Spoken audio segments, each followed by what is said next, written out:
आओ ग्रे, परीक्षा जल्द ही शुरू होगी। माथा की आवाज नीचे से सुनी जा सकती थी। मैं आ रहा हूँ माँ, ऊपर से एक लड़के की उत्साह से भरी आवाज सुनाई दी। कुछ ही देर में माथा को सीढ़ियों पर दौड़ने की आवाज सुनाई दी। धीरे से चलो प्रिय, तुम खुद को चोट पहुंचा सकती हो, माथा ने नर्म स्वर में कहा जब उसने दौड़ते हुए कदमों की आवाज सुनी। लगभग 12 वर्ष की आयु का एक छोटा लड़का लाल चेहरे के साथ सीढ़ियों से नीचे भागता हुआ दिखाई दे रहा था। मैं तैयार हूं माँ, चलो शुरू होने से पहले चले। मैं सूची में अच्छा स्थान प्राप्त करना चाहता हूं, ग्रे ने उत्साह के साथ कहा। माथा ने मुस्कुराते हुए उसकी ओर देखा और उसके बालों को व्यवस्थित करने में मदद की, इससे पहले कि वे एरिना के लिए रवाना हो जाएं, जहां टेस्ट होगा। माथा 30 के दशक की शुरुआत में एक महिला थी। उसकी त्वचा गोरी और सुंदर भूरी आंखें थीं। अंडाकार आकार का चेहरा और कंधे तक लंबे सुनहरे बाल, संक्षेप में वह एक लुभावनी सुंदर महिला थी। Smiley face. आज वह दिन था जब अकादमी संघ ने इस शहर के युवाओं के लिए एक परीक्षा आयोजित की ताकि उनकी योग्यता और वे किन तत्वों की ओर झुकाव रखते हैं, ये जाना जा सके। ये तत्ववादियों की दुनिया है। हर किसी के पास एक तत्व होता है जिसके साथ वे तालमेल बिठाते हैं और अकादमियां लोगों को ये जांचने में मदद करती है कि वे किस तत्व के प्रति झुकाव रखते हैं। तत्ववादी अपने क्षेत्रों को बढ़ाने के लिए दुनिया से अपने उक्त तत्वकणों को अवशोषित करके खेती करते हैं। क्षेत्र में प्रत्येक वृद्धि के साथ जीवन काल में भी वृद्धि होती है। हर कोई लंबी उम्र चाहता है, इसलिए वे हमेशा खेती पर कड़ी मेहनत करते हैं। हालांकि ऐसे बहुत कम लोग हैं जिनका किसी भी तत्व से कोई संबंध नहीं है, लेकिन वे बहुत कम हैं। तत्वों से जुड़े न होने के कारण ये लोग जहां भी होते हैं वहां से बहिष्कृत हो जाते हैं क्योंकि वे मुश्किल से जीवित रह पाते हैं। चूंकि वे लंबे समय तक जीवित नहीं रहते, इसलिए वे शायद ही कभी लोगों के साथ संबंध बना पाते हैं। अपने परिवार को छोड़कर कोई व्यक्ति केवल 12 वर्ष की आयु तक पहुंचने के बाद ही जांच सकता है कि वह किन तत्वों के साथ संगत है, लेकिन इससे अधिक उम्र में किसी भी चीज की सलाह नहीं दी जाती है क्योंकि उस उम्र में शरीर साधना शुरू करने के लिए सबसे अच्छी स्थिति में होता है। लेकिन कुछ लोग बाद में परीक्षण करते हैं। आप किसी भी अकादमी में दाखिला लेने के बाद साधना तकनीक प्राप्त कर सकते हैं, या यदि आप किसी बड़े कबीले से हैं तो इसे प्राप्त करना कठिन नहीं होगा। ठीक है, कहानी पर वापस आते हैं। पूरा शहर गतिविधि से गुलजार था क्योंकि लोगों को लगभग हर घर से बाहर निकलते और शहर के पूर्वी हिस्से में स्थित एरिना की ओर जाते देखा जा सकता था। ये परीक्षा हर साल आयोजित की जाती है क्योंकि हर साल बहुत से बच्चे 12 साल की उम्र तक पहुंच जाते हैं। ऐसी कई जगहें हैं जहां परीक्षा ली जा सकती है, और बड़े शहरों में परीक्षा देने के लिए कई केंद्र होते हैं क्योंकि वहां ज्यादा लोग होते हैं। हालांकि ये शहर इतना बड़ा नहीं है और यहाँ हर साल सिर्फ 20 प्रतिभागी ही परीक्षा देते हैं। जब वे मैदान में पहुंचे तो देखा कि स्टैंड पहले से ही लोगों से खचाखच भरे हुए थे और टेस्ट शुरू हो चुका था। माँ देखो, वे पहले ही शुरू हो चुके हैं। अब मैं परीक्षण किए जाने वाले अंतिम लोगों में से एक हूँ, ग्रे ने शिकायत की जब उसने देखा कि परीक्षण पहले ही शुरू हो चुका है। माथा ने अपने बेटे को अवाक होकर देखा। तुम ही थे जिसने भगवान जाने कितना समय तैयार होने में लगाया, फिर भी मैं ही दोषी हूँ क्योंकि हम देर से आए। वह अपने बेटे की बात का जवाब देने में बहुत आलसी थी। उसने पंजीकरण स्टैंड की ओर देखा। चलो हम चलते हैं और तुम्हारा पंजीकरण करवाते हैं, छोटे आदमी, माथा ने पंजीकरण के लिए जगह की ओर जाते हुए कहा। वहां एक मेज और कुर्सी रखी हुई थी और एक आदमी कुर्सी पर बैठकर नाम लिख रहा था। नमस्ते सर, मैं अपने बेटे का टेस्ट के लिए रजिस्ट्रेशन कराने आई हूँ, माथा ने कुर्सी पर बैठे आदमी से कहा।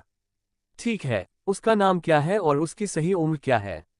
आदमी ने विनम्रता से पूछा। उसका नाम ग्रे है और वह 12 साल 2 महीने का है, माथा ने जवाब दिया। ठीक है, वह 16वां व्यक्ति होगा जिसे बुलाया जाएगा, ग्रे के बारे में जानकारी लेने के बाद उस व्यक्ति ने कहा। ठीक है सर, माथा मुड़ी और ग्रे के साथ जाने वाली थी। फिलहाल 3 लोग पहले ही टेस्ट देने के लिए जा चुके हैं, बस तैयार रहें। अगर उसका नाम पुकारा जाता है और वह 1 मिनट के अंदर स्टेज पर नहीं आता है तो उसे छोड़ दिया जाएगा और उसे टेस्ट के लिए अगले साल तक इंतजार करना होगा। ठीक है, धन्यवाद सर, माथा ने ग्रे को अपने साथ ले जाने से पहले ईमानदारी से उनका धन्यवाद किया क्योंकि वे बैठने के लिए जगह ढूंढ रहे थे। अब बैठ जाओ और अच्छा व्यवहार करो। धैर्यपूर्वक अपनी बारी का इंतजार करो और घबराओ मत, ठीक है? माथा ने अपने बेटे को शांति से सलाह दी। वह जानती थी कि वह कितना शरारती हो सकता है। हालांकि वह बहुत परेशानी पैदा करता है, लेकिन वह जानती थी कि वह एक समझदार बच्चा है। जब माँ बेटे की जोड़ी अभी भी बात कर रही थी तो प्लेटफॉर्म से एक तेज आवाज सुनाई दी। जोनास, मौलिक आत्मीयता अग्नि। ग्रेड बैंगनी। जिस बुजुर्ग ने परीक्षा दी थी उसने परीक्षा का परिणाम ऊंची आवाज में घोषित किया। जैसे ही ये परिणाम घोषित हुआ पूरा मैदान शोर से भर गया। क्या उसने अभी बैंगनी ग्रेड कहा? हे भगवान, एक बैंगनी ग्रेड दिखाई दिया। पिछली बार जब बैंगनी ग्रेड आया था तो सभी बड़ी अकादमियों में इस बात पर होड़ मच गई थी कि कौन उसे अपने स्कूल में प्रवेश देगा। प्रतिभाओं को रंगों के आधार पर वर्गीकृत किया जाता है और किलिन साम्राज्य के लोगों को 4 रंग ज्ञात हैं, जो हैं गुलाबी, नारंगी, बैंगनी और नीला। नीला सबसे ऊंचा और गुलाबी सबसे कम है। गुलाबी और नारंगी प्रतिभा आबादी के बहुमत को ले लेती है, जबकि प्रतिभाशाली लोगों के पास बैंगनी और नीला होता है। ऐसे लोगों के दुर्लभ मामले हैं जिनके पास कई तत्व हैं। ऐसा कहा जाता है कि साम्राज्य का सम्राट एक दोहरी तत्ववादी है और प्रत्येक तत्व पर क्रमशः नीला और बैंगनी ग्रेड भी था। सम्राट जनता के लिए ज्ञात सबसे मजबूत तत्ववादी है। प्रत्येक अकादमी के प्रतिनिधियों के बीच तुरंत इस बात पर गर्मागर्म बहस शुरू हो गई कि जोनास को कौन अपना छात्र बनाएगा। आमतौर पर परीक्षा के परिणाम की घोषणा के बाद प्रतिनिधि आपस में चर्चा करते हैं, उसके बाद ही कोई एक अकादमी बच्चे को अपना छात्र बनाती है। लेकिन इस मामले में कोई भी अकादमी ऐसे प्रतिभाशाली व्यक्ति को खोना नहीं चाहती थी। हालांकि बाहर अकादमियों के बीच अच्छे संबंध थे, फिर भी वे एक दूसरे के खिलाफ प्रतिस्पर्धा कर रहे थे। खांसी, आप उसे यह चुनने की अनुमति क्यों नहीं देते कि वह किस अकादमी में छात्र के रूप में प्रवेश लेना चाहता है? परिणाम की घोषणा करते हुए एल्डर अकादमियों को भीड़ के सामने अपना अपमान नहीं सहने दे सकते थे, इसलिए उन्होंने सुझाव देने से पहले प्रतिनिधियों का ध्यान आकर्षित करने के लिए हल्के से खांसी की। प्रतिनिधियों ने तुरंत खुद को शांत किया और जोनास की ओर उत्सुकता भरी नजरों से देखा। जोनास को प्रतिनिधियों का इतना ध्यान आकर्षित करने पर गर्व महसूस हुआ। वरिष्ठों, क्या मैं ये तय करने से पहले कि मैं किस अकादमी में शामिल होऊंगा अपने माता पिता से बात कर सकता हूँ? जोनास ने सम्मानपूर्वक पूछा। हाँ बिल्कुल, इसके अलावा परीक्षण अभी भी चल रहा है, प्रतिनिधियों ने मुस्कुराते हुए कहा। आमतौर पर वे इतने छोटे शहर से किसी के प्रति इतने विनम्र नहीं होते, लेकिन जोनास के लिए मामला अलग था। जोनास एक ऐसा व्यक्ति था जो अपनी प्रतिभा के साथ भविष्य में एक पावरहाउस बन जाएगा, इसलिए उसके साथ अच्छे संबंध रखना बुरा नहीं है, भले ही वह केवल एक अकादमी में शामिल हो पाए। जोनास को हर कोई ईर्ष्या से देखता था, वह इस समय पूरे क्षेत्र में आकर्षण का केंद्र था। उसकी वर्तमान स्थिति पहले से ही एक नई ऊंचाई पर पहुंच गई है, क्योंकि अकादमी में भी वह ऐसा व्यक्ति होगा जिसका अकादमी बहुत पालन पोषण करेगी। वाह, पर्पल ग्रेड, ग्रे ने थोड़ी ईर्ष्या के साथ जोनास की ओर देखते हुए कहा, जो चेहरे पर मुस्कान लिए अपने माता पिता की ओर जा रहा था। माथा ने भी जोनास की ओर देखा, उसे आश्चर्य हुआ कि उनके इस छोटे से शहर में भी बैंगनी रंग का कोई व्यक्ति दिखाई दिया। ठीक है, अब हम परीक्षण जारी रखते हैं, एल्डर ने अखाड़े में व्यवस्था बहाल करने की कोशिश करते हुए चिल्लाया। अखाड़े में मौजूद लोगों ने जल्दी से शोर कम कर दिया। एल्डर ने उन्हें दी गई सूची में बच्चों के नाम पुकारना जारी रखा। 10वें नाम पर पहुंचने के बाद एल्डर ने विराम का आह्वान किया। उन्होंने इस अवसर का उपयोग नई सूची को लेने के लिए किया जो कुछ लोगों के देर से आने के कारण बनाई गई थी। उन्होंने इस तरीके से परीक्षा आयोजित करने का फैसला किया। 10 मिनट के ब्रेक के बाद परीक्षण जारी रहा। जल्दी ही ये सूची में 15वें नाम पर पहुंच गया। ग्रे तनाव में आ गया क्योंकि जल्द ही उसकी बारी आने वाली थी। उसकी हथेली पसीने से तर हो गई और उसकी घबराहट साफ देखी जा सकती थी।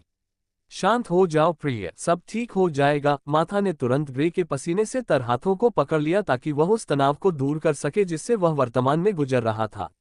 अगला नाम, ग्रे, एल्डर ने सूची में अगला नाम चिल्लाया। अखाड़े में मौजूद हर कोई उत्सुकता से उस लड़के की प्रतीक्षा कर रहा था जिसका नाम पुकारा गया था। चैप्टर 2। ग्रे घबराकर अपनी सीट से उठ खड़ा हुआ और धीरे धीरे मंच की ओर बढ़ा। जब वह वहां पहुंचा तो वह खुद को रोक नहीं सका और देखा कि सभी लोग उसे गौर से देख रहे थे। ग्रे ने खुद को शांत करने की कोशिश करते हुए भारी सांस ली। आगे बढ़ो और अपना हाथ पत्थर पर रखो, प्रभारी बुजुर्ग ने मुस्कुराते हुए ग्रे की ओर देखा और उससे कहा कि वह अपना हाथ उस पत्थर पर रखे जिसका प्रयोग परीक्षण के लिए किया गया था। ग्रे ने ध्यान से पत्थर को देखा। ये काफी आश्चर्यजनक चीज थी क्योंकि इसका उपयोग ये जांचने के लिए किया जाता था कि लोग किन तत्वों के साथ संगत हैं और यह उनकी प्रतिभा की भी जांच करता है। ग्रे ने अपना मन शांत किया और आगे बढ़ा। उसने पत्थर को देखा और फिर धीरे से उसके करीब गया और अपना हाथ उस पर रख दिया। जब उसने अपना हाथ उस पर रखा तो पत्थर ठंडा महसूस हुआ। जैसे ही उसने पत्थर पर हाथ रखा, उसे लगा कि पत्थर से कुछ निकलकर उसके हाथ से होते हुए उसके शरीर में जा रहा है। ग्रे को यह एहसास थोड़ा हैरान कर गया और उसने सहज रूप से अपना हाथ पत्थर से हटाना चाहा। हिलना मत, ये जल्द ही खत्म हो जाएगा। ऐसा लगा जैसे एल्डर ने उसके विचारों को पढ़ लिया था और इससे पहले कि वह पत्थर से अपना हाथ हटा पाता, उसने फुसफुसा कर कहा। ग्रे ने खुद को शांत किया और अजीब ऊर्जा को अपने शरीर में स्वतंत्र रूप से बहने दिया। ऊर्जा उसके हाथ से निकलकर उसके शरीर के हर हिस्से के चारों ओर एक चक्र बनाती हुई चली गई। 3 बार चक्कर लगाने के बाद उसने महसूस किया कि ऊर्जा उसके शरीर से उसी तरह निकल रही है जिस तरह से वह आई थी। जब ऊर्जा उसके शरीर से निकल गई तो वह आखिरकार ढीला पड़ गया। एल्डर ने पत्थर की ओर बढ़ने से पहले कुछ देर तक ग्रे को देखा। उसने पत्थर को गहराई से देखा और फिर दोबारा ग्रे को देखा। अपना हाथ एक बार और इस पर रखो, उसने ग्रे से कहा। ग्रे को एल्डर की हरकत देखकर आश्चर्य हुआ। उससे पहले जितने भी बच्चों ने ये परीक्षा दी थी, उन्होंने केवल एक बार ही परीक्षा दी थी और एल्डर ने ही परिणाम घोषित किया था। फिर उसका मामला अलग कैसे था? वह ऑर्डर को मना नहीं कर सका, इसलिए उसने फिर से अपना हाथ पत्थर पर रख दिया। ग्रे को फिर से पत्थर पर हाथ रखते देख दर्शक काफी हैरान हो गए। क्या हो रहा है? वह बच्चा फिर ऐसा क्यों कर रहा है? क्या पत्थर में कोई समस्या है? अपने बच्चों को वहां लेकर आए कुछ अभिभावकों को यह देखकर संदेह होने लगा कि ग्रे ने पत्थर पर हाथ रखकर दोबारा परीक्षा दी। माथा बिना किसी भावना के बस देखती रही, जैसे उसे पता था कि यह पहले से ही होगा। हालांकि वह अंदर से दुखी थी, लेकिन वह इसके बारे में कुछ नहीं कर सकती थी। उसने उससे कहा कि वह ग्रे को टेस्ट के लिए ले जाए, और वह उसे मना नहीं कर सकती थी, इसलिए उसने ऐसा किया। प्रक्रिया फिर से दोहराई गई। एल्डर फिर से पत्थर को देखने के लिए उसके करीब गया और फिर से दंग रह गया। उसने पत्थर को देखा, फिर ग्रे को फिर से देखा और फिर आह भरी। ग्रे की ओर देखते ही उसकी आंखों में सहानुभूति साफ देखी जा सकती थी। ग्रे इस बात से हैरान था कि एल्डर उसे किस तरह से देख रहा था। उसे अचानक एक बुरा पूर्वाभास हुआ। वरिष्ठ, परिणाम क्या है? ग्रे ने थोड़ी कांपती हुई आवाज में पूछा। ग्रे, आत्मीयता 0। एल्डर ने ऊंची आवाज में परिणाम की घोषणा की।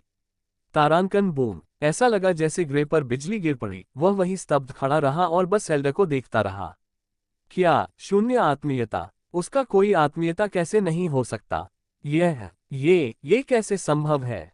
मैंने केवल ऐसे लोगों के बारे में सुना है जिनका किसी भी तत्व से कोई संबंध नहीं है, लेकिन मैंने पहले किसी को नहीं देखा है। तो सचमुच ऐसे लोग हैं जिनका कोई संबंध नहीं है। कितना दयनीय बच्चा है, वह बिना किसी लगाव के कैसे रह सकता है? हंसी, उसने हमें बेकार में ही इंतजार करवाया। मुझे तो लगा कि वह कुछ खास है, क्योंकि सीनियर ने उसे दोबारा परीक्षा देने को कहा था, जबकि उसे पता था कि उसमें कोई खास रुचि भी नहीं है। दर्शकों में से हैरानी भरी आवाजें सुनी जा सकती थीं और कुछ लोगों में तिरस्कार की भावना भी थी। कुछ लोग ऐसे होते हैं जो किसी व्यक्ति को तब लात मारने के लिए तैयार रहते हैं जब वह नीचे गिरा हुआ हो। आह, उम्मीद है कि वह टूटेगा नहीं, माथा ने उदास स्वर में कहा। ग्रे बिना किसी प्रतिक्रिया के शोर के बीच चुपचाप खड़ा रहा। उसके दिमाग में इस समय एक ही शब्द गूंज रहा था, कैसे? प्रतिनिधियों ने मंच पर उस लड़के को देखा और उसके लिए दुखी महसूस किया, लेकिन चूंकि वह किसी भी तत्व से जुड़ा हुआ नहीं था, इसलिए वह उनके लिए ज्यादा उपयोगी नहीं था। उन्होंने परीक्षण के प्रभारी एल्डर की ओर देखा और उसे परीक्षण जारी रखने का संकेत दिया। वे परीक्षण के समाप्त होने के लिए उत्सुक थे क्योंकि वे जोनास द्वारा लिए जाने वाले निर्णय का इंतजार कर रहे थे। आप परीक्षण शुरू कर दीजिए एल्डर, हमारे पास पूरा दिन नहीं है। स्टारलाइट अकादमी के प्रतिनिधि ने एल्डर से परीक्षण शुरू करने का आग्रह किया। चूंकि ग्रे का कोई आत्मीयता नहीं था, इसलिए वह किसी अपन से अलग नहीं था। युवा लड़के, निराश मत हो। तुम शायद देर से विकसित हुए हो, क्योंकि कुछ लोग समय पर अपने तत्वों को जागृत नहीं करते हैं। लूना अकादमी के प्रतिनिधि ने ग्रे को सांत्वना देने की कोशिश की। हालांकि ऐसा बहुत कम देखा गया है, लेकिन कई बार ऐसा हुआ है। लेकिन आमतौर पर ऐसा बहुत कम होता है। ग्रे ने प्रतिनिधियों की ओर देखा। वह उनमें से किसी को भी जवाब नहीं दे सका क्योंकि वह समझ ही नहीं पाया कि क्या हो रहा है। वह मंच से एक बेजान लाश की तरह नीचे चला गया। वह सीधे चला गया और अपनी सीट पर वापस जाना भी भूल गया। ये बच्चा, माथा चिंतित होकर उसके पीछे गई। वह जानती थी कि ग्रे बहुत खुशमिजाज है और यह निश्चित रूप से उस पर असर डालेगा, लेकिन वह जानती थी कि वह समय के साथ अंधेरे से बाहर निकलने में सक्षम होगा। अगला, एल्डर ने परीक्षण जारी रखा और सभी का उत्साह तुरंत फिर से जाग उठा। चूंकि यह त्रासदी उनमें से किसी के साथ नहीं हुई थी, इसलिए वे वास्तव में दुख में नहीं डूब सकते थे। जोनास ने ग्रे की फीकी पड़ती परछाई को बिना किसी भावना के देखा। उसे उसके प्रति कोई भावना नहीं थी, क्योंकि भले ही उसके पास कोई प्रतिभा हो, लेकिन उसके लिए यह बहुत मायने नहीं रखता था कि उसके पास बैंगनी प्रतिभा है। एक बच्चे के रूप में उसने हमेशा अपनी दृष्टि बहुत ऊंची रखी है, और अब चीजें पहले से ही वैसी ही होने लगी हैं जैसी उसने कल्पना की थी। परीक्षण सामान्य रूप से चला और जल्द ही समाप्त हो गया। परीक्षण पूरा होने के बाद जोनास प्रतिनिधियों के पास गया और उन्हें अपना निर्णय बताया। वह स्टारलाइट अकादमी में शामिल हो गया क्योंकि इसे सार्वजनिक रूप से अकादमी संघ के नेताओं के रूप में माना जाता था। जनता की राय में स्टारलाइट अकादमी को सबसे मजबूत के रूप में जाना जाता था, और जोनास अपने लिए सर्वश्रेष्ठ चाहता था। आज टेस्ट में बहुत सी घटनाएं हुई। सबसे पहले एक बैंगनी प्रतिभा दिखाई दी, और फिर एक ऐसा व्यक्ति भी दिखाई दिया जिसका कोई तत्व संबंध नहीं था। टेस्ट में जो हुआ उसकी खबर जल्दी ही पूरे शहर में फैल गई। जब शहर में रहने वाले लोगों ने जोनास के बारे में सुना तो वे इस बात से हैरान रह गए कि उसके पास बैंगनी प्रतिभा थी। लेकिन जोनास ही एकमात्र ऐसा व्यक्ति नहीं था जो परीक्षण के बाद प्रसिद्ध हुआ। ग्रे का नाम भी व्यापक हो गया क्योंकि वह किसी भी तत्व से संबद्ध नहीं था। बाद में ये घोषणा की गई कि जोनास स्टारलाइट अकादमी में शामिल हो गया और अकादमी के प्रतिनिधि के साथ तुरंत वहां से चला गया। दस्तक दस्तक। ग्रे, क्या मैं अंदर आ सकती हूँ? माथा ने ग्रे के कमरे की ओर जाने वाले दरवाजे पर दस्तक दी। वह कुछ देर तक इंतजार करती रही और उसे कोई जवाब नहीं मिला। उसने दरवाजा खोला और अंदर चली गई। उसने देखा कि ग्रे अपने बिस्तर पर लेटा हुआ था और छत को घूर रहा था। ग्रे, माथा ने धीरे से पुकारा। क्यों, मेरे साथ ऐसा क्यों हुआ? ग्रे ने कर्कश आवाज में पूछा। माथा को अपने बेटे को इस तरह देखकर बहुत दुख हुआ। वह नहीं चाहती थी कि कोई भी इस स्थिति से गुजरे। ऐसी दुनिया में जहां एलिमेंटलिस्ट का बोलबाला है, किसी से कोई लगाव न होना अपंग होने के समान है। मुझे नहीं पता प्रिय, लेकिन तुम्हें मजबूत होना होगा। तुम्हें याद है कि तुम्हारे पिताजी ने जाने से पहले तुमसे क्या कहा था? माथा ने ग्रे के गाल को सहलाते हुए कहा। हाँ, उन्होंने कहा कि मुझे कभी भी खुद पर भरोसा नहीं छोड़ना चाहिए। भले ही दुनिया हार मान ले, उन्होंने कहा कि मुझे हमेशा खड़ा रहना चाहिए और मजबूत बने रहना चाहिए। ग्रे ने उत्तर दिया, लेकिन उनकी आवाज में बहुत दृढ़ता नहीं थी। मैं जानती हूं कि मेरा बेटा सबसे महान है। माथा ने ग्रे को प्यार से देखा। ग्रे जानता था कि उसकी माँ उसे खुश करने की कोशिश कर रही है, लेकिन फिर भी जब भी वह सोचता कि वह बिना किसी तत्व के कैसे रहेगा तो उसे दुख होता। ग्रे, ये याद रखो, जो तुम्हें अलग बनाता है वही तुम्हें खास बनाता है। तुम बाकी दुनिया से अलग हो। मैं ये सिर्फ तुम्हें खुश करने के लिए नहीं कह रही हूँ, मैं यह इसलिए कह रही हूँ क्योंकि मैं जानती हूँ कि जिस बच्चे को मैंने जन्म दिया है वह एक साधारण जीवन जीने के लिए नहीं बना था। तुम सबसे ऊपर राज करोगे, केवल तुम ही सबसे ऊपर रहोगे और कोई भी तुम्हारी बराबरी नहीं कर सकेगा। माथा ने अपने बेटे की आंखों में देखा और पूरी गंभीरता से कहा, जो आपको अलग बनाता है वही आपको खास बनाता है। ये कथन ग्रे के दिमाग में बार बार घूमता रहा और उसे उस अंधेरे में रोशनी दिखने लगी जिसमें वह गिर गया था। हालांकि यह थोड़ी सी ही थी, लेकिन ये कुछ ऐसा था जो उसे अपनी वर्तमान स्थिति से बाहर निकलने में मदद करेगा। माथा खुश हुई जब उसने देखा कि उसके शब्दों पर उसके पिता की कुछ प्रतिक्रिया हुई। वह अपने कमरे में चली गई और बिस्तर पर गिरकर रोने लगी। वह केवल अपने बेटे के सामने मजबूत बन रही थी क्योंकि वह चाहती थी कि उसका बेटा जल्द ही अपने आप को संभाल ले। मुझे पता है कि तुमने कहा था कि यह उसके भविष्य के लिए है, लेकिन तुम उसे ये सब क्यों सहना चाहते हो? उसने खिड़की से बाहर देखते हुए गुस्से से कहा। कोई भी माँ अपने बच्चे को उदास नहीं देखना चाहती। परिणाम घोषित होने पर उसकी प्रतिक्रिया देखकर उसे बुरा लगा।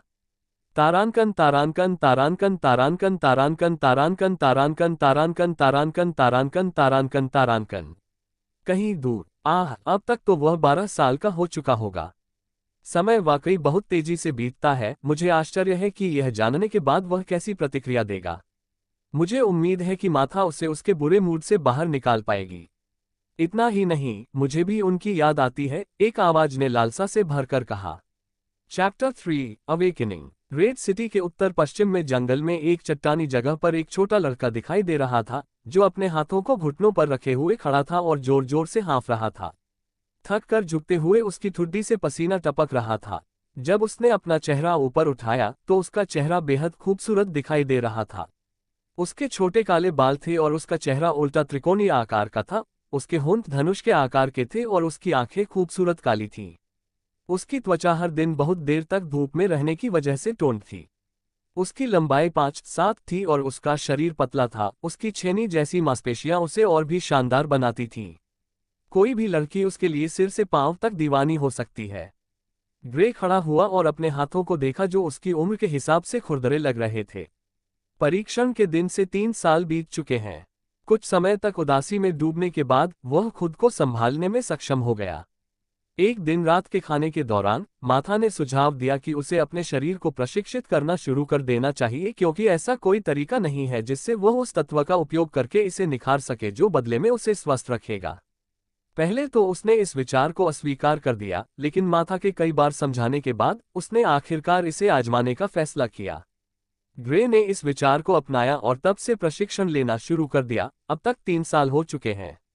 वह भूल गया था कि उसने कितनी बार खुद को इतना कठोर प्रशिक्षण दिया था कि वह खड़ा नहीं हो सकता था।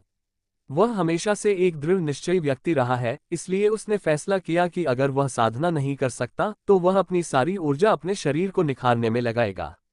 इसके अलावा यहाँ अपना समय बिताने से उसे अपने साथ हुई वास्तविकता से बचने में मदद मिलती है। ठीक है, आज के लिए बस इतना ही। मुझे अंधेरा होने से पहले वापस लौट जाना चाहिए। ग्रे तुरंत घर भागा, इससे पहले कि उसका शरीर कठोर प्रशिक्षण के बाद उसे छोड़ दे। वह हर दिन प्रशिक्षण के लिए बाहर जाने पर हमेशा खुद को बेहतर बनाने की कोशिश करता है। तारांकन तारांकन तारांकन तारांकन तारांकन तारांकन तारांकन तारांकन तारांकन तारांकन तारांकन तारांकन। लाल शहर। माँ, मैं घर आ गया हूँ, ग्रे ने चिल्लाते हुए दरवाजा खोला और घर में घुस गया। अंदर घुसते ही ग्रे को रसोई से आती हुई एक बहुत ही अच्छी खुशबू महसूस हुई। ठीक है प्रिय, जाओ और फ्रेश हो जाओ। खाना कुछ ही देर में बन जाएगा, माथा की आवाज रसोई से आई। ठीक है माँ, ग्रे ने जवाब दिया और गर्म पानी से नहाने चला गया। वह हमेशा प्रशिक्षण के बाद गर्म पानी से नहाता है क्योंकि इससे थकान कम होती है। लेकिन रात की अच्छी नींद से बढ़कर कुछ नहीं है। 10 मिनट बाद ग्रे नीचे आया और उसने मेज पर एक अद्भुत नज़ारा देखा। माथा ने उसका पसंदीदा खाना तैयार किया था। आज तुम्हारा प्रशिक्षण कैसा रहा? माथा ने ग्रे को भोजन के लिए आमंत्रित करते हुए पूछा। ग्रे ने गर्व से कहा, यह ठीक था, मैं अपने सामान्य समय से 30 मिनट अधिक चलने में सक्षम था। क्या आज कुछ अजीब हुआ? माथा ने उत्सुकता से ग्रे से पूछा। नहीं माँ, आप हमेशा मुझसे यही सवाल पूछती हैं जब भी मैं आपको बताता हूँ कि मैंने प्रशिक्षण में अपने पिछले रिकॉर्ड को पार कर लिया है। ग्रे खुद को रोक नहीं पाया और पूछा। माथा ने हाल ही में उससे अक्सर यह सवाल पूछा है और यह उसे चिंतित कर रहा था। अगर मैं अपने शरीर को बहुत ज्यादा कठोर बनाऊंगा तो क्या मुझे कुछ हो जाएगा? ग्रे को डर लगने लगा था। एलिमेंटलिस्ट अपने शरीर को नहीं सुधारते, तत्व उनके लिए ऐसा करते हैं। लेकिन शरीर को निखारने से परिणाम अलग होता है। उसका शरीर अपनी उम्र के ज्यादातर एलिमेंटलिस्ट से ज्यादा मजबूत है क्योंकि उसने इसे काफी निखारा है। कुछ नहीं प्रिय, माथा ने उत्तर दिया। अभी तक ऐसा क्यों नहीं हो रहा है? क्या ऐसा हो सकता है कि उसने आवश्यकताओं को पूरा नहीं किया है? उसने कहा था कि जब वह 15 वर्ष का हो जाएगा तब उसे जाग जाना चाहिए। अब तक 5 महीने हो चुके हैं। माथा अपने बेटे के भविष्य के बारे में चिंता करने से खुद को नहीं रोक पाए। ग्रे ने उसे संदेह भरी निगाहों से देखा, फिर अपने खाने पर ध्यान केंद्रित किया। रात के खाने के बाद उसने माथा से कुछ देर बात की, फिर वह आराम करने के लिए अपने कमरे में चला गया। टेस्ट के बाद से ग्रे के पास कोई दोस्त नहीं था। उसे सभी ने छोड़ दिया था और वे सभी उससे ऐसे बचते थे जैसे वह कोई महामारी हो। जब भी उसे ऐसा अनुभव होता था तो उसे दुख होता था। वह अभी भी छोटा था, इसलिए निश्चित रूप से इसका उस पर बहुत बड़ा प्रभाव पड़ा। माथा उसका सहारा रही है। वह सुनिश्चित करती है कि वह जितना हो सके उतना उसके साथ रहे और हमेशा उसका उत्साहवर्धन करती रहे। समय के साथ ग्रे बड़ा होता गया और वह सब कुछ पीछे छोड़ पाया। अपनी स्थिति के कारण उसे अकेले में पढ़ने में सुकून मिलता था। ग्रे ने अपनी दैनिक दिनचर्या जारी रखी और जल्द ही एक और महीना बीत गया, बिना किसी बड़ी घटना के। एक दिन ग्रे जंगल में अपनी सामान्य ट्रेनिंग कर रहा था। अचानक उसे गर्मी लगने लगी और सामान्य से ज्यादा पसीना आने लगा। उसे लगा कि शायद यह उसकी ट्रेनिंग की वजह से है और उसने अपने तापमान को कम करने के लिए थोड़ा आराम करने का फैसला किया। जैसे जैसे समय बीतता गया वह अधिक गर्म होता गया और उसे अधिक पसीना भी आने लगा। मेरे साथ क्या हो रहा है? ग्रे को यह देखकर घबराहट होने लगी कि यह क्या हो रहा है। उसने तुरंत अपना सामान पैक किया और जितनी जल्दी हो सके घर भाग गया। ग्रे अपने प्रशिक्षण के कारण अधिकांश लोगों से तेज है, केवल कुछ पवन और बिजली तत्ववादी ही गति के मामले में उससे आगे निकल सकते हैं। और उसकी सहनशक्ति भी बहुत अधिक थी, इसलिए उसे लंबी दूरी तक दौड़ने में कोई समस्या नहीं हुई। घर पहुंचकर उसने तुरंत अपने सारे कपड़े उतारे और ठंडे पानी में कूद गया। उसके शरीर की गर्मी बढ़ती ही जा रही थी और यह इस हद तक पहुंच गई कि वह इसे और सहन नहीं कर सका। वह कुछ देर तक दर्द से चिल्लाता रहा और फिर बेहोश हो गया। उसके शरीर में इस समय बहुत बड़े परिवर्तन हो रहे थे और उसका शरीर अपने आप ही आसपास के तत्वों को अवशोषित करने लगा था। उसका शरीर एक ब्लैक होल की तरह था जो लालच से तत्वों को अवशोषित कर रहा था। उसकी गोरी त्वचा फिर से सामान्य गोरेपन की ओर लौटने लगी और उसकी खुरदरी हथेलियां भी एक बच्चे की हथेली की तरह चिकनी हो गईं। जब वह उठा तब तक शाम हो चुकी थी और उसने देखा कि वह अपने बिस्तर पर पूरी तरह से तैयार था। मुझे किसने तैयार किया? अपनी हालत देखकर उसके दिमाग में यही पहला सवाल आया। वह जो कुछ भी हुआ उससे भ्रमित होकर इधर उधर देखने लगा। वह किसी तरह उठकर बैठ गया। कुछ देर बाद वह नीचे चला गया और उसने देखा कि माथा चुपचाप कुर्सी पर बैठी हुई थी। उसने अपना सिर उठाया और ग्रे को बड़ी मुस्कान के साथ देखा जब उसने देखा कि वह नीचे आ रहा है। माँ, क्या तुमने ही मुझे कपड़े पहनाए थे? ग्रे ने उसे देखने के बाद अपने मन में सबसे महत्वपूर्ण सवाल पूछा। ग्रे को शर्मिंदगी महसूस हुई क्योंकि उसे याद आया कि जब वह बेहोश हुआ था तो वह पूरी तरह से नग्न था। माथा इस प्रश्न से अचंभित रह गई। उसे विश्वास नहीं हो रहा था कि जागने के बाद ग्रे ने जो पहली बात कही वही यह थी कि उसे किसने कपड़े पहनाए थे। मुझे कुछ पता नहीं है, माथा ने जवाब दिया और ग्रे की ओर देखते हुए कहा, क्या तुम इस घर में किसी और के साथ रहते हो? ये सवाल दोबारा पूछने की कोशिश करो और मैं तुम्हें पीटूंगी। वह वास्तव में शर्मिंदा है क्योंकि मैंने उसे कपड़े पहनाए हैं। मैं उसकी माँ हूँ। ये बच्चा, माथा ने व्यंग्यात्मक ढंग से सोचा। ग्रे ने जब उसका जवाब सुना तो वह और बात करना चाहता था, लेकिन जब उसने माथा की आंखों में भाव देखा तो उसने जल्दी से अपने शब्द निगल लिए। वह जानता था कि अगर वह गुस्सा हो गई तो वह कितनी डरावनी हो सकती है। ग्रे, तुम्हें क्या हुआ? जब मैं वापस आई तो तुम बेहोश क्यों थे? माथा ने चिंतित होकर पूछा। मुझे नहीं पता माँ, मुझे प्रशिक्षण के दौरान अचानक गर्मी लगने लगी। मैं घर भागा और ठंडे पानी से नहाया, लेकिन गर्मी कम नहीं हुई बल्कि और बढ़ गई। कुछ ही देर बाद मैं बेहोश हो गया। ग्रे ने बेहोश होने से पहले की सारी बातें बताईं, लेकिन वह हिस्सा नहीं बताया जिसमें वह बच्चे की तरह चिल्लाया था। वह अभी भी अपनी माँ के सामने अपना गौरव बनाए रखना चाहता था।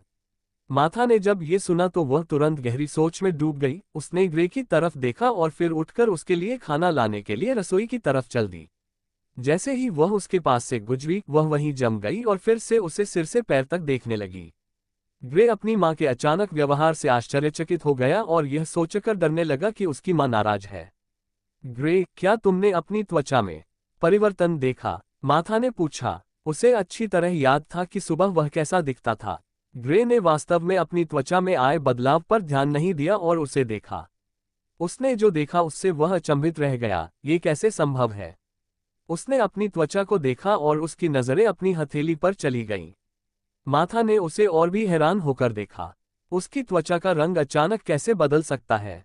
PS पुस्तक में मध्ययुगीन पृष्ठभूमि होगी क्योंकि कुछ लोग इसे आधुनिक मान सकते हैं।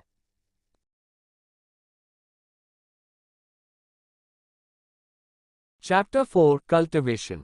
माथा ग्रे को घूरती रही। उसके चेहरे पर खुशी साफ दिखाई दे रही थी। माँ, क्या हो रहा है?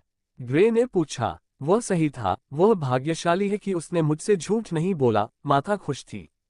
कौन सही था माँ? क्या हो रहा है? ग्रे अपनी माँ के वर्तमान अजीब व्यवहार के कारण घबरा गया था। तुम्हारे पिता, माथा ने प्रसन्नतापूर्वक कहा। पिताजी। ग्रे ने अपनी भौं उठाए और स्पष्ट रूप से अभी भी जो कुछ हो रहा था उसके बारे में उलझन में था। हाँ ग्रे, तुम्हारे पिता। उन्होंने मुझसे कहा था कि जब तुम 12 साल के होगे तो अगर तुम टेस्ट के लिए जाओगे तो संभावना है कि तुम अपने तत्व को जागृत नहीं कर पाओगे। माथा ने धीरे से अपने बेटे को समझाया। रुको, क्या वह जानता था कि मेरा किसी भी तत्व से कोई संबंध नहीं होगा? भ्रमित ग्रे ने पूछा। खैर, ये वास्तव में नहीं कहा जा सकता कि वह जानता था, लेकिन हाँ, वह जानता था। स्क्रॉल के अनुसार इसे 15 वर्षों तक आपके अंदर रहना होगा। माथा ने आगे कहा। मेरे अंदर? मुझे समझ नहीं आ रहा, क्या उसने मेरे अंदर कुछ डाला है? ग्रे अभी भी समझ नहीं पा रहा था कि क्या हो रहा है। हाँ बेबी, एक नवजात शिशु के रूप में तुम्हें बहुत सारी स्वास्थ्य समस्याएं थीं और मैंने जो भी कोशिश की तुम में कोई सुधार नहीं हुआ। तुम्हारे पिता अपने एक साहसिक कार्य से वापस आए और ये देखकर कि तुम कितने अस्वस्थ थे, उन्होंने भी अपनी तरफ से हर संभव कोशिश की और तुम्हें उन सबसे अच्छे चिकित्सकों के पास भी ले गए जिन्हें वे जानते थे, लेकिन दुर्भाग्य से कुछ भी काम नहीं आया। माथा ने धीरे धीरे समझाना शुरू किया। तो मैं कैसे ठीक हुआ? ग्रे ने उत्सुकता से पूछा। उन्हें कभी पता नहीं चला कि नवजात शिशु के रूप में उन्हें स्वास्थ्य संबंधी समस्याएं थीं। एक मोती, माथा ने कहा। मोती? मोती किसी को कैसे ठीक करता है? ग्रे ने अभी भी उलझन में पूछा। मैं इस पर काम कर रहा हूँ। माथा मुस्कुराए और बताया कि उसके बेटे के साथ क्या हुआ था। अपने पिता के एक साहसिक कार्य के दौरान वह गलती से एक खंडहर प्राचीन मंदिर पर ठोकर खा गया।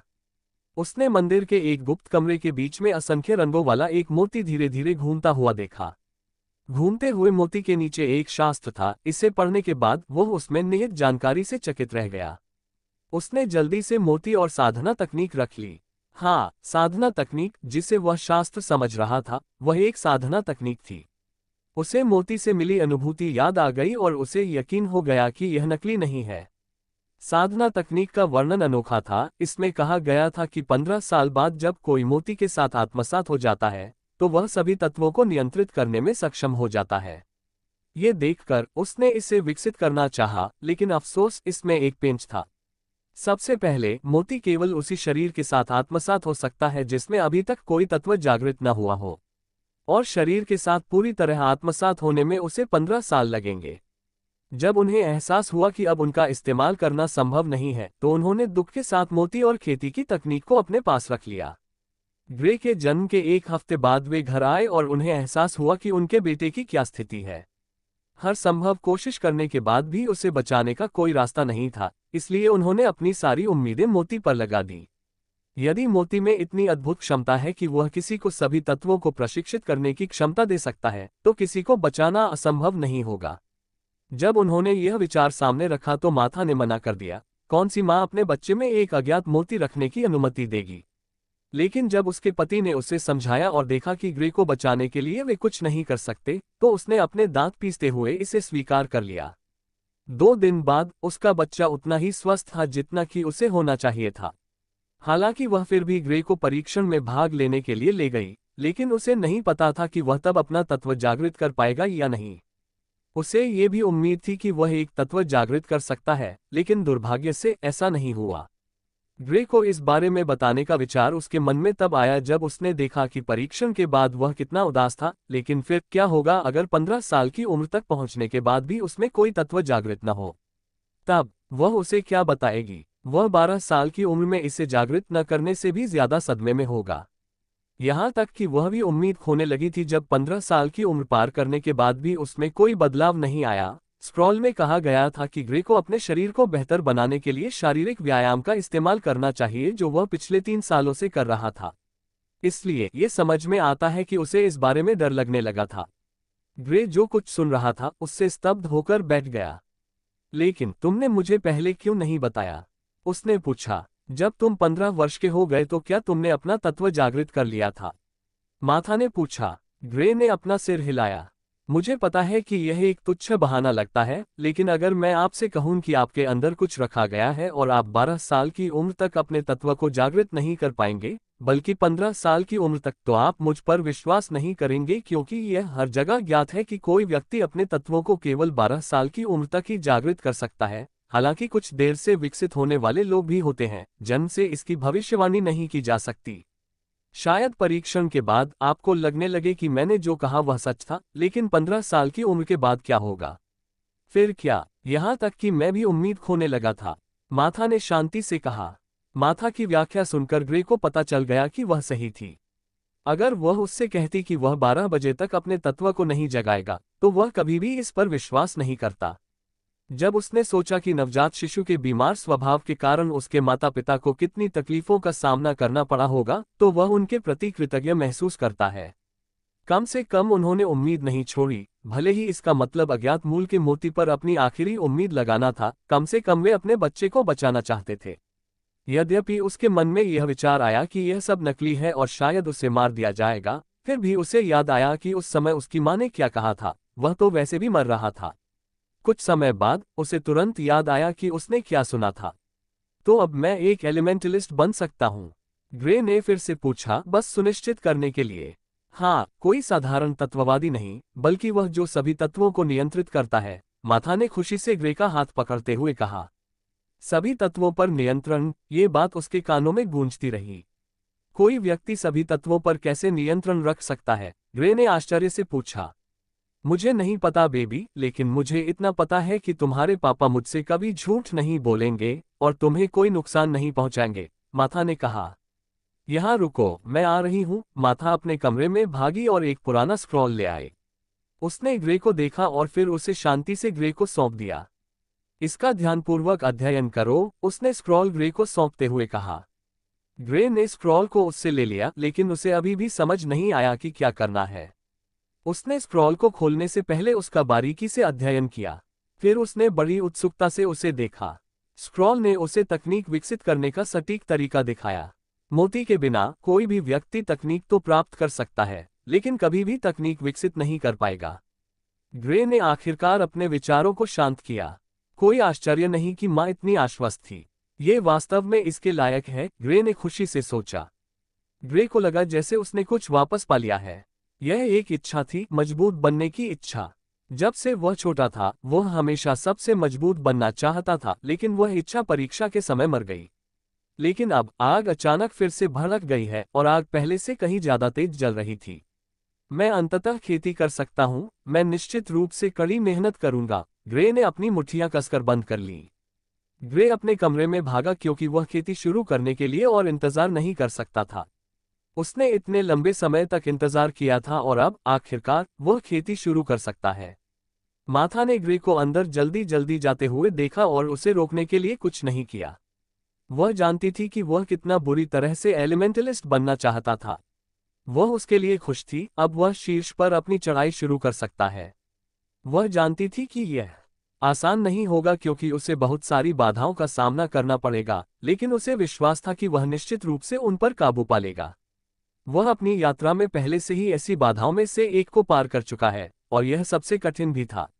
ग्रे अंदर गए और तुरंत ध्यान की अवस्था में जाने की कोशिश की ताकि वे तकनीक के पैटर्न को स्पष्ट रूप से समझ सकें। वह कमल की मुद्रा में बैठ गया और अपने मन को शांत करने के लिए बिना हिले डुले रहा। 10 मिनट के बाद वह आखिरकार ध्यान की अवस्था में आ गया। उसने स्क्रॉल में दिए गए निर्देशों का पालन किया। उसने अपने शरीर में ऊर्जा की खोज करने की कोशिश की। उसे खोजने में उसे करीब 1 घंटा लग गया, बेशक कई बार असफल होने के बाद। पा लिया। अब दूसरे चरण के लिए ग्रे ऊर्जा पाने में सफल होने पर रोमांचित था। अब अगला कदम था अपने शरीर में ऊर्जा को एक विशेष पैटर्न में प्रवाहित करना। अपने शरीर को इसके लिए अभ्यस्त बनाने के लिए उसे यह चक्र 10 बार दोहराना होगा। ग्रे ने पहली बार कोशिश की और ऊर्जा को उसके वर्तमान स्थान से हटाने में भी असफल रहा। फिर भी उसने हार नहीं मानी। उसने तब भी हार नहीं मानी जब उसे पता चला कि उसके पास कोई तत्वीय आत्मीयता नहीं है। अब तो बात ही छोड़िए, क्योंकि वह सभी तत्वों के साथ आत्मीयता रखते हुए साधना कर सकता है। उसने फिर से कोशिश की, लेकिन वह भी विफल रही। वह रात भर कोशिश करता रहा, लेकिन कोई सफलता नहीं मिली। जब तक वह पूरी तरह थक गया, तब तक भोर हो चुकी थी। वह फर्श पर गिर पड़ा और वहीं सो गया। सभी प्रयासों से उसका शरीर पूरी तरह से थक चुका था। जब वह उठा, तब तक दोपहर हो चुकी थी। उसे अपने पूरे शरीर में दर्द महसूस हो रहा था और वह अभी भी थका हुआ था। अगर कोई सामान्य एलिमेंटलिस्ट भी उसके जैसा करने की कोशिश करे, तो वह 1 हफ्ते तक बिस्तर से बाहर नहीं निकल पाएगा। साधना तकनीक ने मानव शरीर पर बहुत बुरा असर डाला। इसमें कोई आश्चर्य नहीं कि इसे विकसित करने से पहले इतने कठोर शारीरिक प्रशिक्षण की आवश्यकता होती है। यदि प्रशिक्षण शुरू करने से पहले मेरी यही शारीरिक बनावट होती, तो मैं 1 महीने तक बिस्तर से बाहर नहीं निकल पाता, ग्रे ने कहा जब उन्होंने अपने पूरे शरीर में दर्द महसूस किया। ये प्रक्रिया अगले 2 दिनों तक जारी रही। उसके बाद ग्रे ने थोड़ी प्रगति करना शुरू किया। वह आखिरकार इसे हिलाने में सक्षम हो गया, भले ही थोड़ा सा, यह अभी भी कुछ था। वह बहुत खुश था, लेकिन अपनी थोड़ी सी प्रगति के लिए उसके पूरे शरीर में दर्द भी महसूस हुआ। अपने मजबूत प्रशिक्षण के कारण वह दूसरों की तुलना में अधिक दर्द सहने में सक्षम था, क्योंकि वह प्रशिक्षण सत्र में लगभग हर दिन अपने शरीर को नुकसान पहुंचाता है। 1 और हफ्ते के बाद वह पहले से ही 1 चक्कर पूरा करने में सक्षम था। जब उसने खुद को अलग अलग तत्वों का उपयोग करते हुए कल्पना की, तो वह उत्साहित महसूस करता था और अपने बिस्तर पर हंसने से खुद को रोक नहीं पाता था। वह ठीक से हंस नहीं पा रहा था क्योंकि उसका शरीर बहुत दर्द से गुजर रहा था। दूसरे चक्र की प्रक्रिया के दौरान ग्रे को लगा कि दर्द थोड़ा बढ़ गया है। वह दर्द की आदत डाल ही रहा था कि दर्द और बढ़ गया। इस ग्रे रक्त संचार के बीच में दर्द से फुफकार उठा। मैं इस तरह से जारी नहीं रख सकता, ये दर्द शायद रक्त संचार पूरा होने से पहले ही मुझे मार देगा। मुझे इसे कम करने का कोई तरीका निकालना होगा। दर्द पहले से ही उसके लिए असहनीय हो रहा था। उसे जल्दी से कोई रास्ता सोचना था, नहीं तो वह रुक जाता और फिर किसी और समय जारी रखता। लेकिन वह ऐसा नहीं चाहता था। ग्रे ने कहा, मैं कल प्रशिक्षण के लिए निकलूंगा। मैंने काफी समय तक प्रशिक्षण लिया है। वह पहले से ही अपने शरीर को प्रशिक्षित करने के लिए अभ्यस्त हो चुका था और इन दिनों उसने पूरी तरह से साधना पर ध्यान केंद्रित किया था। वह कुछ हद तक इसे मिस कर रहा था। ग्रे ने रक्त संचार बंद कर दिया और सो गया। वह कल सुबह जल्दी उठकर लंबे प्रशिक्षण सत्र में भाग लेगा। Chapter 5 shock. अगली सुबह ग्रे ऊर्जा से भरपूर उठा और अपने कमरे से बाहर भागा। उसने लिविंग रूम में माथा को देखा और उससे कहा कि वह ट्रेनिंग के लिए जा रहा है। माथा ने देखा कि ग्रे ने जब से साधना शुरू की है वह कितना खुशमिजाज हो गया है। हालांकि उसने अभी तक कोई सफलता हासिल नहीं की थी, यह अच्छा था कि वह अब साधना कर सकता है। माथा को आश्चर्य हुआ कि ग्रे प्रशिक्षण लेने जा रहा था। उसे याद आया कि जब से ग्रे ने इस तकनीक की साधना शुरू की है वह खुद को पूरी तरह से इसमें डुबो चुका है। जाने से पहले कुछ खा लो और अपने साथ कुछ खाना ले जाना भी याद रखो, माथा ने तुरंत चिल्लाते हुए कहा जब उसने देखा कि ग्रे बिना खाए ही जाने वाला था। ग्रे जल्दी से वापस आया और कुछ खाना खाया। उसने थोड़ा सा खाना साथ लिया और अपने रास्ते पर चल दिया। मैं आज देर से लौटूंगा, ग्रे ने बाहर से चिल्लाते हुए कहा। माथा व्यंग्यपूर्वक मुस्कुराए। ग्रे शहर में चला गया और उस जंगल की ओर चला गया जहां वह आमतौर पर प्रशिक्षण लेता है। जब उसे आसपास के कुछ लोगों ने देखा तो वे तुरंत आपस में कानाफूसी करने लगे। कचरा। ग्रे ने देखा कि उसकी उम्र का एक छोटा लड़का उस पर चिल्ला रहा था। अगर यह पहले होता तो उसे बुरा लगता जब उसे कचरा कहा जाता, लेकिन अब उसे इस बात की परवाह नहीं है कि लोग उसके बारे में क्या कह रहे हैं। ग्रे ने उनकी बात अनसुनी कर दी और जिस दिशा में जाना था उस दिशा में चल पड़ा। लड़का इसलिए नाराज था क्योंकि ग्रे ने उसे कोई जवाब नहीं दिया था। हम्फ, मुझे लगता है उसने मुझे नजरअंदाज कर दिया, उसने अपने दोस्तों से कहा जो उसके साथ थे। बहुत से लोग जानते थे कि ग्रे आमतौर पर प्रशिक्षण के लिए जंगल में जाता है। वे आमतौर पर उसका मजाक उड़ाते थे और कहते थे कि वह पागल हो गया है क्योंकि वह कचरा था। हालांकि लड़के का हवा के साथ एक मौलिक संबंध था, लेकिन उसकी प्रतिभा कम ग्रेड की थी और वह खेती करने में बहुत अच्छा नहीं था। यही कारण था कि वह अकादमी के बजाय शहर में था। अकादमियों द्वारा आमतौर पर एक परीक्षा आयोजित की जाती है। यदि वे पाते हैं कि कोई छात्र कोई सुधार नहीं कर रहा है तो छात्र को निकाल दिया जाएगा। अकादमियों में दबाव और प्रतिस्पर्धा वास्तव में बहुत अधिक है। ये लड़का और उसके दोस्त निकाले गए छात्रों में से थे। हालांकि उसे निकाल दिया गया था, फिर भी वह संग्रह विमान के 8वें चरण में था। उसकी उम्र आमतौर पर अब तक फ्यूजन प्लेन तक पहुंच जानी चाहिए थी। ग्रे अपनी ट्रेनिंग वाली जगह पर पहुंच गया और तुरंत ही अपनी सामान्य ट्रेनिंग शुरू कर दी। उसे पता भी नहीं चला कि अंधेरा हो गया है और वह अभी भी पहले जितना थका हुआ नहीं था। वाह, ऐसा लगता है कि मेरा शरीर बढ़ गया है। मैं बिना थके लंबे समय तक प्रशिक्षण ले सकता हूं, ग्रे ने आश्चर्य से कहा। क्या यह उस तकनीक के कारण हो सकता है जिसे मैं वर्तमान में अपना रहा हूं? उसने कुछ देर तक सोचा। चूंकि वह ये नहीं समझ पाया कि इसका कारण क्या है, इसलिए उसने अभी के लिए इस बारे में भूल जाने का फैसला किया। ग्रे ने अपना सामान तैयार किया और घर की ओर चल पड़ा। जंगल से रेड सिटी की ओर जाने वाले रास्ते पर सड़क के किनारे युवाओं का एक समूह इकट्ठा दिखाई दिया। उनका नेता लगभग 15 साल का एक लड़का था। वे कुल 4 लड़के थे जो सड़क के किनारे इकट्ठे होकर बातें कर रहे थे। जब ग्रे उस जगह के करीब गया जहां वे इकट्ठे हुए थे तो वह रुक गया और उन्हें देखने लगा। ऐसा पहली बार नहीं था जब उसका सामना इस तरह की किसी चीज से हुआ हो, लेकिन इस तथ्य के कारण कि वह अपने लिए कोई परेशानी नहीं खड़ी करना चाहता था, उसने हमेशा उनसे बचने की पूरी कोशिश की। लेकिन हाल ही में उसे उनसे डरने की कोई जरूरत नहीं थी और वह भी उनकी तरह ही एक एलिमेंटलिस्ट था। यहाँ कचरा आ रहा है लड़कों, डेरेक ने ग्रे को घृणा से देखा। डेरेक की बात सुनकर लड़के तुरंत हंसने लगे। ग्रे ने भावशून्य आंखों से उनकी ओर देखा। डेरेक, तुम क्या चाहते हो? ग्रे ने अपनी मौजूदा स्थिति से बाहर निकलने की योजना के बारे में सोचते हुए पूछा। वह स्पष्ट रूप से जानता था कि डेरेक उसके साथ समस्याएं पैदा करना चाहता था, लेकिन उसने ऐसा दिखावा किया जैसे उसे पता ही नहीं था कि क्या हो रहा है। मुझे नहीं पता था कि तुम इतने बेवकूफ हो ग्रे, तुमने आज सुबह मुझे स्पष्ट रूप से नाराज कर दिया। मैंने तुम्हें फोन किया और तुमने मुझे झिड़क दिया, डेरेक ने शरारती मुस्कान के साथ जवाब दिया। डेरेक के समूह ने जब ये सुना तो वे हंसने लगे। ग्रे का चेहरा बदल गया जब उसने ये सुना। क्या ये बहुत ज्यादा नहीं है? मुझे याद नहीं है कि आपने मेरा नाम कब पुकारा था। मुझे पता है कि मैंने आपकी आवाज सुनी थी, लेकिन आप स्पष्ट रूप से किसी और से बात कर रहे थे, ग्रे ने शांत स्वर में कहा। कमीने, मैंने तुम्हें फोन किया लेकिन तुमने जवाब नहीं दिया। तुमने मेरा अपमान कर दिया, डेरेक ने ग्रे से कहा। क्या तुमने मेरा नाम पुकारा? ग्रे ने बात स्पष्ट करने के लिए पूछा। हाँ, मैंने किया, डेरेक ने पुष्टि की। कचरा, ग्रे ने कहा। हाँ, डेरेक ने ग्रे की बात का जवाब दिया। जवाब देने के बाद वह एक पल के लिए रुका और उसे एहसास हुआ कि ग्रे उसे कचरा कह रहा था, और उसने जवाब भी दिया। देखा, तुमने कहा था कि तुम्हारा नाम कचरा है। जब किसी ने तुम्हारा नाम पूछा तो मैंने साफ सुना और तुमने जवाब दिया, कचरा। इसलिए मुझे लगा कि तुम किसी और से बात कर रहे हो, ग्रे ने चंचल लहजे में कहा। तुम? डेरेक गुस्से से फटने ही वाला था। जब उसने अपनी पीठ की ओर देखा तो उसने देखा कि उसके साथ आए लोग उस पर हंस रहे थे। उसे अपमानित महसूस हुआ। अभी घुटने टेको और माफी मांगो। डेरेक ने देखा कि शब्दों की लड़ाई में वह ग्रे को नहीं हरा सकता था, इसलिए उसने उसे अपमानित करने का एक नया तरीका खोजने का फैसला किया। ग्रे ने उसकी ओर देखा और उपहास किया। मेरे रास्ते से हट जाओ डेरेक, मेरे पास तुम्हारे खेलों के लिए समय नहीं है, ग्रे ने कहा जबकि वह पहले ही उसके पास से गुजर चुका था। डेरेक ने तुरंत अपने शरीर में वायु तत्वों को सक्रिय किया और ग्रे की ओर बढ़ा। वह ग्रे को आसानी से जाने नहीं देना चाहता था, इसलिए उसने हमला कर दिया। वायु तत्व से लगाव होने के कारण वह तेज था। ग्रे ने हमले को चकमा दिया और डेरेक को ठंडी आंखों से देखा।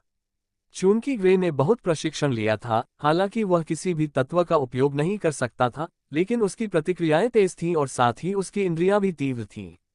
इसलिए उसे डेरेक के छिपे हुए हमले से बचने में कोई समस्या नहीं हुई। लड़के हैरान थे, डेरेक को यकीन ही नहीं हो रहा था कि ग्रे ने उसे चकमा दे दिया।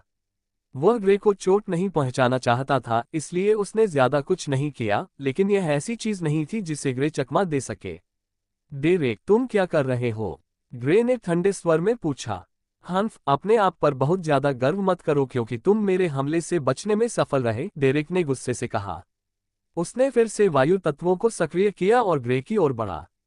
ग्रे ने दूसरी बार हमले को चकमा दिया, हालांकि हमले ने उसे अंदर से घबरा दिया, लेकिन वह जल्दी से शांत हो गया। उसने डेरेक के सभी हमलों को कुशलता से चकमा दिया। डेरेक लगभग टूट गया जब उसने देखा कि कैसे ग्रे उसके हमलों को आसानी से चकमा दे रहा था। यहां तक कि कलेक्शन प्लेन के 9वें चरण में एक एलिमेंटलिस्ट भी मेरे हमलों को चकमा नहीं दे पाएगा जब तक कि वह वायु तत्व का न हो। वह इतना तेज कैसे हो सकता है? लड़कों में से एक ने आश्चर्य से कहा। वे जानते थे कि डेरेक कितना तेज था, फिर भी ग्रे उसके हमलों को चकमा देने में सक्षम था। डेरेक, अब इसे बंद करो, मैं तुम्हारे साथ कोई परेशानी नहीं चाहता, ग्रे ने चिल्लाते हुए कहा और हमलों से बचता रहा। डेरेक ने उसकी बात नहीं सुनी क्योंकि वह पहले ही क्रोध में डूब चुका था। डेरेक गुस्से में दहाड़ा, ये देखकर कि उसके किसी भी हमले ने अभी तक ग्रे को नहीं छुआ है। जब ग्रे ने देखा कि चीजें कैसे चल रही हैं, तो उसे लगा कि उसे अब रक्षात्मक नहीं रहना चाहिए। उसने रणनीतियों और लड़ाई से संबंधित बहुत सारी किताबें पढ़ी थीं।